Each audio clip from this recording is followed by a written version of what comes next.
बोलिए सत्य गुरुदेव की जय। बोलिए बंदी छोड़ सतगुरु रामपाल जी महाराज की जय। हाँ तो श्रोता बंधु, आज मैं माता दुर्गा द्वारा अपने ही पुत्र ब्रह्मा को श्राप देना, यही कथा प्रसंग सुनाने का प्रयास कर रहा हूँ। अभी मजा आएगा ना भिड़ो। जब ब्रह्मा वेद पढ़ने लगा तो पता चला कि कोई सर्व ब्रह्मांडों की रचने करने वाला कुल का मालिक प्रभु और है। तब ब्रह्मा जी ने विष्णु जी व शंकर जी को बताया कि वेदों में वर्णन है कि सृजनहार कोई और है, परंतु वेद कहते हैं कि भेद हम भी नहीं जानते। उसके लिए संकेत है कि किसी तत्वदर्शी संत से पूछो। तब ब्रह्मा माता के पास आया और सब वृत्तांत कह सुनाया। माता कहा करती थी कि मेरे अतिरिक्त और कोई नहीं है, मैं ही करता हूँ, मैं ही सर्वशक्तिमान हूँ। परंतु ब्रह्मा ने कहा कि वेद ईश्वर कृत है, यह झूठ नहीं हो सकते। दुर्गा ने कहा कि तेरा पिता तुझे दर्शन नहीं देगा, उसने प्रतिज्ञा की है। तब ब्रह्मा ने कहा कि माता जी, आपकी बात पर अविश्वास हो गया है, मैं उस पुरुष प्रभु का पता लगा कर ही रहूंगा। दुर्गा ने कहा कि यदि वह तुझे दर्शन नहीं देगा तो तुम क्या करोगे? ब्रह्मा ने कहा कि मैं आपको शकल नहीं दिखाऊंगा।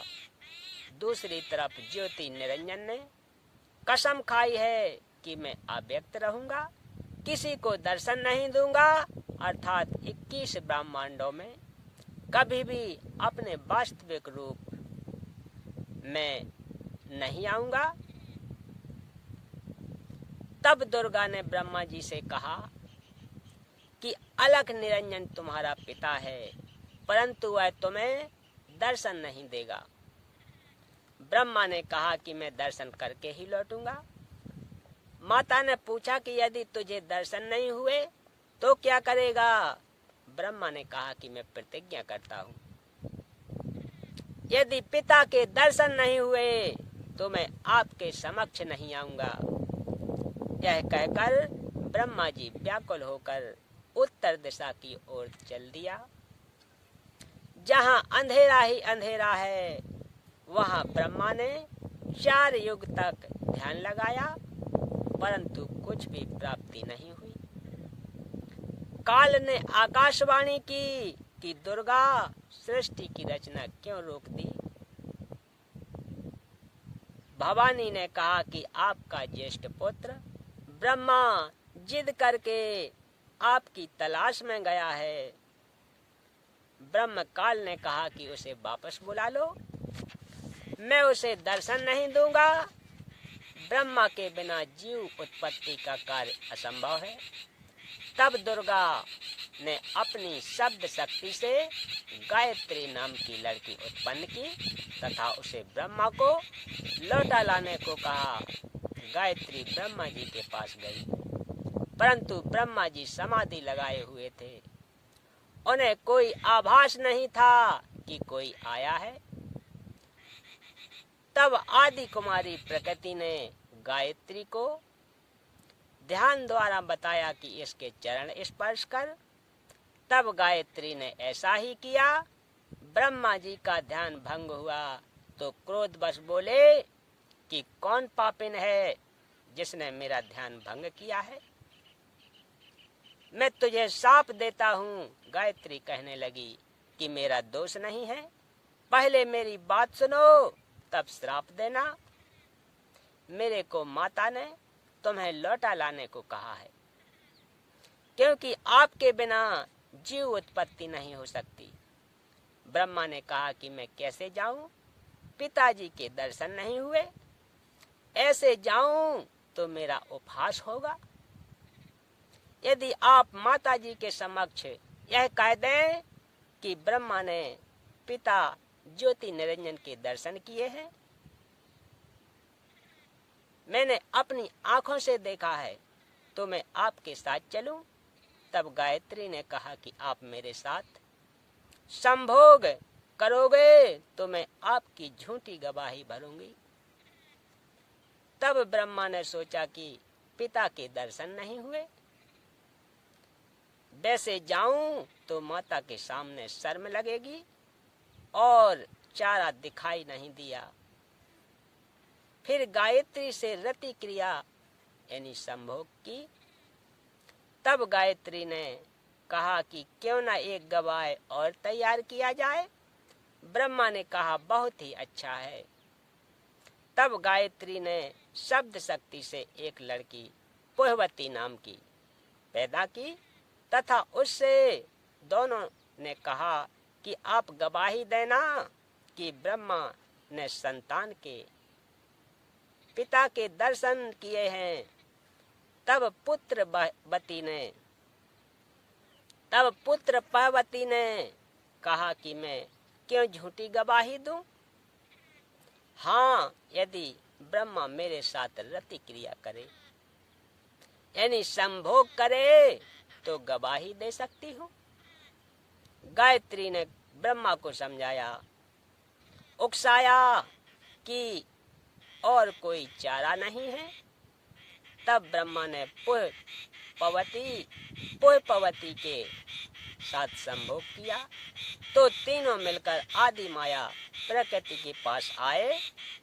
दोनों देवियों ने उपरोक्त शर्त इसलिए रखी थी कि यदि ब्रह्मा माता के सामने हमारी झूठी गवाही को बता देगा तो माता हमें श्राप दे देगी, इसलिए उसे भी दोषी बना लिया। यहाँ महाराज गरीबदास जी कहते हैं कि दास गरीब यह चूक धरोधर। तब माता ने ब्रह्मा से पूछा, क्या तुझे तेरे पिता के दर्शन हुए? ब्रह्मा ने कहा, हाँ, मुझे पिता के दर्शन हुए हैं। दुर्गा ने कहा, साक्षी बता। तब ब्रह्मा ने कहा कि इन दोनों के समक्ष साक्षात्कार हुआ है। देवी ने उन दोनों लड़कियों से पूछा, क्या तुम्हारे सामने ब्रह्मा का साक्षात्कार हुआ है?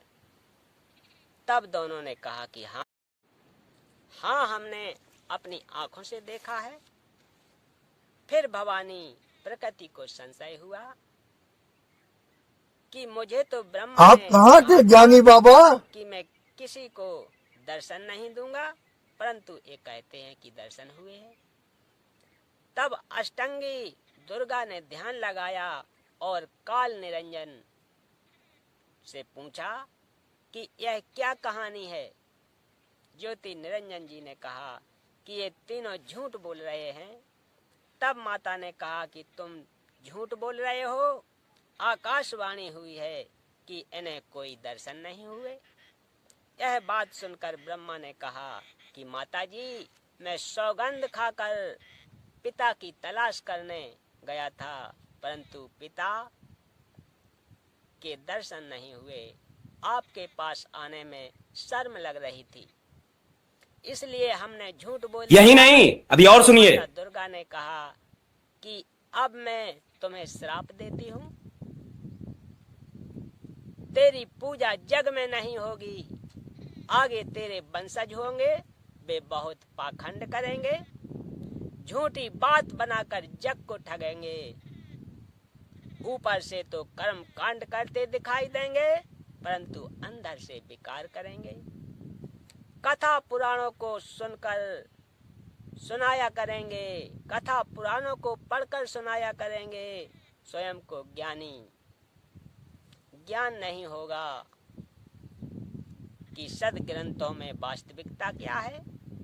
फिर भी मानवश तथा धन प्राप्ति के लिए गुरु बनकर अनुयायियों को लोक वेद शास्त्र विरुद्ध दंत कथा सुनाया करेंगे।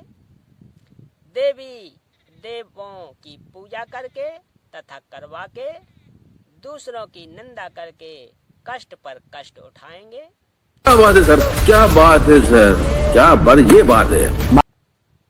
उनको परमार्थ नहीं बताएंगे, दक्षिणा के लिए जगत को गुमराह करते रहेंगे, अपने रुको जरा, सबसे सब्र करो। समझेंगे, दूसरों को नीचा समझेंगे।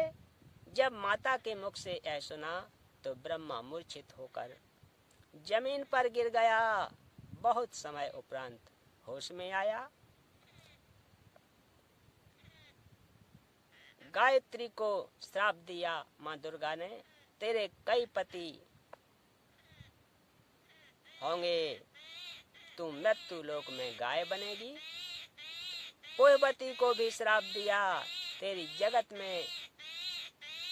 जगह गंदगी में होगी, तेरे फूलों को कोई पूजा में नहीं लाएगा।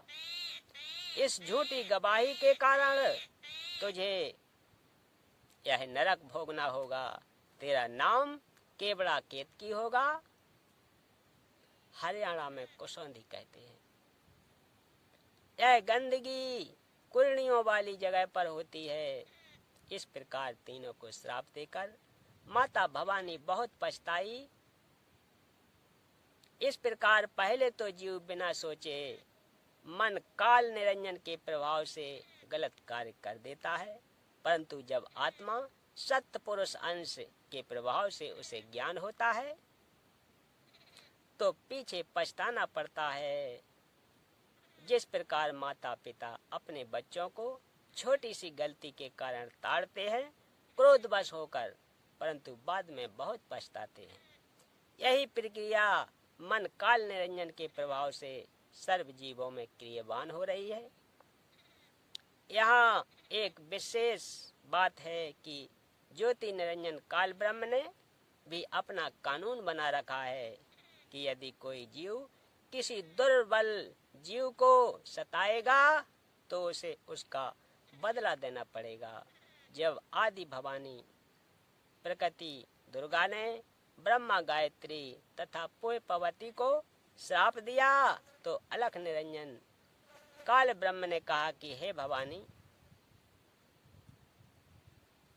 यह आपने अच्छा नहीं किया। अब मैं ज्योति निरंजन आपको श्राप देता हूँ कि द्वापर युग में तेरे भी 5 पति होंगे। द्रौपदी ही आदि माया का अवतार हुई है।